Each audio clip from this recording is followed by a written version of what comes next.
तो बेटा आज हम पढ़ेंगे लोकोमोशन इन इनवर्टिब्रेट्स। इनवर्टिब्रेट में सबसे पहले जो रिप्रेजेंटेटिव ऑर्गेनिज्म है उसका नाम है यूग्लिना। यूग्लिना मूव करता है with the help of flagella. Flagella जो होते हैं ये यूग्लिना के एंटीरियर एंड में प्रेजेंट होते हैं। जब इनमें इसमें मूवमेंट की एक्टिविटी शो करनी होती है तो स्पायरल इनके वो स्पिन करता है। इसके फ्लैजेलम क्या करते हैं, स्पिन करते हैं। और उनकी जो एक्टिविटी है उसकी बेस से स्टार्ट होती है, फ्लैजेलम की और टिप की तरफ चली जाती है।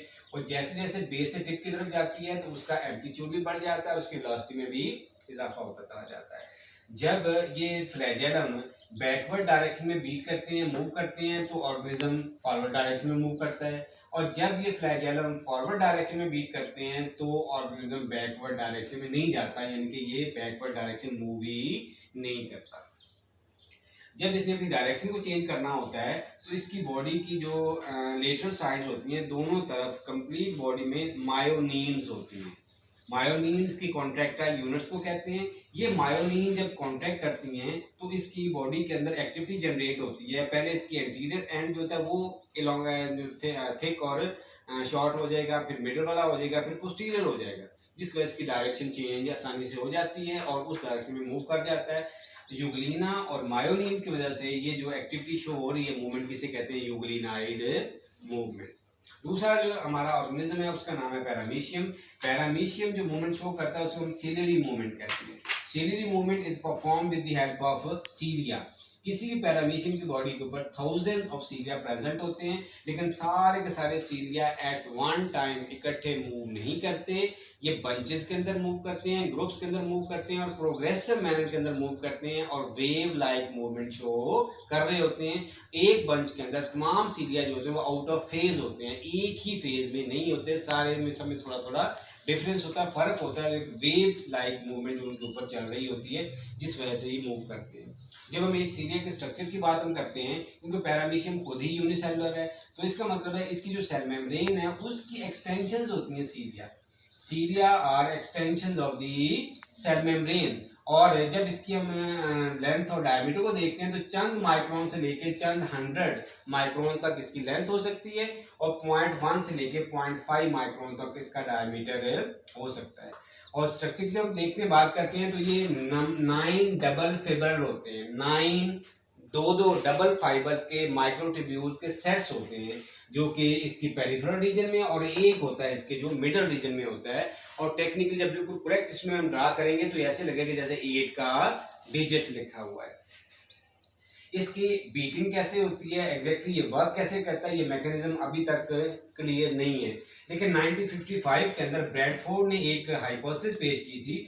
उसने ये कहा था कि क्योंकि इसमें 9 डबल फाइबर के सेट्स हैं तो 9 में से 5 जब कॉन्ट्रैक्ट करते हैं तो सीलिया बेंड कर जाएगा। इसे क्या नाम दिया उसने, इफेक्टिव स्ट्रोक का। और जब बेंडिंग कंप्लीट हो जाएगी तो फिर जो बाकी 4 बचे हैं 9 में से वो कॉन्ट्रैक्ट करेंगे, सीलिया दोबारा सीधा खड़ा हो जाएगा। इसे क्या कहते हैं, रिकवरी स्ट्रोक। उसने क्या कहा, 5 आउट ऑफ 9 जब कॉन्ट्रैक्ट करेंगे तो बेंडिंग हो जाएगी, इफेक्टिव स्ट्रोक जब 4 आउट ऑफ 9 करेंगे तो वो रिकवरी हो जाएगी, दोबारा स्ट्रेट हो जाएगा। उनकी मूवमेंट के लिए एनर्जी कहाँ से आती है, एटीपी प्रोवाइड करता है। इसका मतलब है सीलिया के अंदर एंजाइम प्रेजेंट होते हैं जो एटीपी को हाइड्रोलाइज कर देंगे, एनर्जी रिलीज हो जाएगी और ये अपनी एक्टिविटी में आ जाएंगे, अपना काम करना शुरू कर देंगे। इसके बाद अगला ऑर्गेनिज्म है वो है अमीबा। अमीबा के बारे में कहते हैं कि ये मूव करता है with the help of finger like projection, जिन्हें हम नाम देते हैं सूडोपोडिया। सूडोपोडिया के बनने का जो एग्जैक्ट मैकेनिज्म है ये भी अभी तक क्लियर नहीं है। लेकिन एक बात कही जाती है कि जो माइक्रोट्यूब्यूल्स होते हैं, माइक्रोफिलामेंट्स होते हैं, उन माइक्रोफिलामेंट्स की वजह से सूडोपोडिया स्पेसिफिक डायरेक्शन में जनरेट होते हैं जो और तमाम जो साइटोप्लाज्म में फ्लो करके उसके अंदर चला जाता है, जिस वजह से घिसट के आगे हो जाएगा। इस तरह करके जो मूव करता है इसे नाम देते हैं अमीबाइड मूवमेंट, क्योंकि इसकी कोई डेफिनेट शेप नहीं होती, किसी भी तरफ इसका सीलिया जो है फ्लैजेला जो सूडोपोडिया वो पैदा हो सकता है। उसके बाद हम करते हैं बेटा जेलीफिश की बात। जेलीफिश की जो बॉडी होती है ये अम्ब्रेला लाइक होती है, छतरी की जैसी होती है, इसे कहते हैं बेल।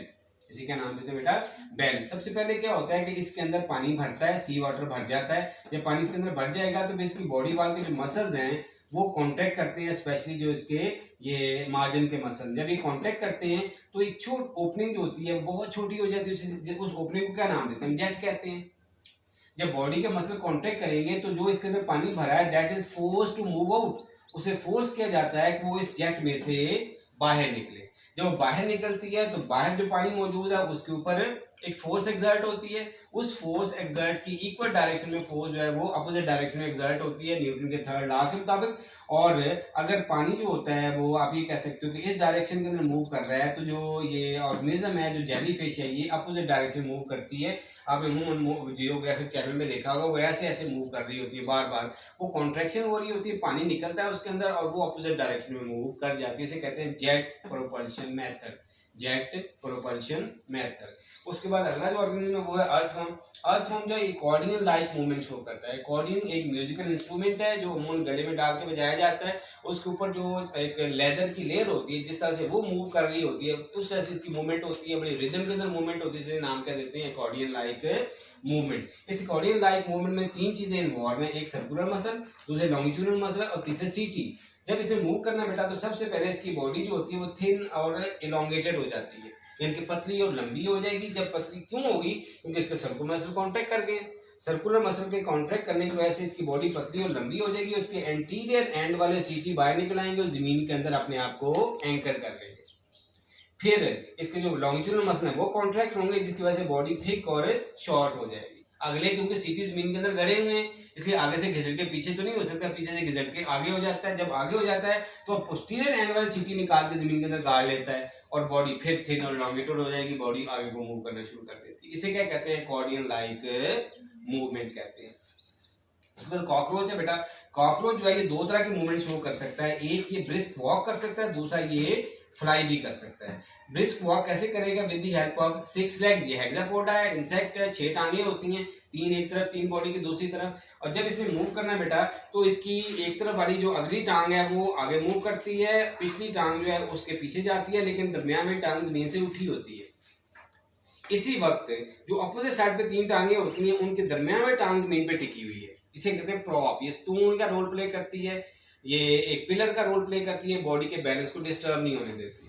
जब अगला कदम उठाएगा तो यही जो है ना बिल्कुल रिवर्स हो जाएगा कि अगली दूसरी डायरेक्शन में अगली टांग आगे जाएगी, पिछली पीछे जाएगी और अपोजिट साइड वाली दरमियान वाली उसके जमीन के ऊपर टिकी हुई होगी। इसलिए बहुत तेजी में अपनी डायरेक्शन ये चेंज कर सकता है बगैर बैलेंस को डिस्टर्ब किए हुए।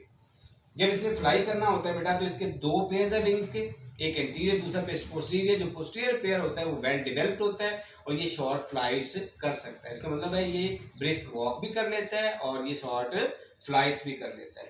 उसके बाद हम बात करते हैं बेटा स्नेल की। स्नेल में एक थिक मस्कुलर फुट होता है, फाइलम मोलस्का के ऑर्गेनिज्म है, थिक मस्कुलर फुट होता है। उस फुट की मदद से ये जमीन पर आहिस्ता आहिस्ता क्रॉल करते हैं, रेंगते हैं। वेरी स्लगिश एनिमल हैं, बहुत स्लो मूवमेंट शो कर रहे होते हैं। आखिरी जो ऑर्गेनिज्म स्टडी करना है बेटा वो स्टारफिश है। स्टारफिश के बारे में कहते हैं कि हमने देखा है कि इसके 5 आर्म्स होते हैं और दरमियान में इसकी वो सेंट्रल जो है ना वो बॉडी होती है। तो जो मिडिल वाली सेंट्रल बॉडी है वहाँ पे एक डिप्रेशन है रिंग की फॉर्म के अंदर, इसे हम नाम देते हैं रिंग कैनाल। रिंग कैनाल की एक ब्रांच हर आर्म के अंदर गई हुई होती है, उसे हम नाम देते हैं रेडियल कैनाल। रेडियल कैनाल जो होती है उसके दोनों तरफ स्पेशल स्ट्रक्चर प्रेजेंट होते हैं जिन्हें कहते हैं ट्यूब फीट।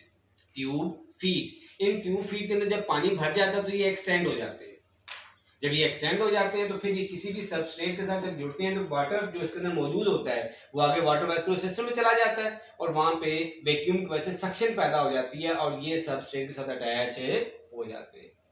इस तरह करके अल्टरनेटिवली अपने 5 आर्म्स के ट्यूब फीट को इस्तेमाल करके ये सबस्ट्रेट के ऊपर मूव कर सकते हैं। पानी के अंदर मूव करना होगा तो स्विम कर लेते हैं। तो ये थी बेटा लोकोमोशन इन इनवर्टिब्रेट। पहले हमने पढ़ी यूग्लिना के बारे में, फिर पैरामीशियम, फिर amoeba, jellyfish, earthworm, cockroach, snail और स्टारफिश। ये रिप्रेजेंटेटिव ऑर्गेनिज्म थे जो हमारे सिलेबस में शामिल हैं इनवर्टिब्रेट के। इनकी लोकोमोशन हमने आगे पढ़ ली और नेक्स्ट इंशाल्लाह हम लोकोमोशन इन वर्टिब्रेट स्टडी करेंगे। ये था हमारा बेटा आज का लेक्चर। ओके, अल्लाह हाफिज।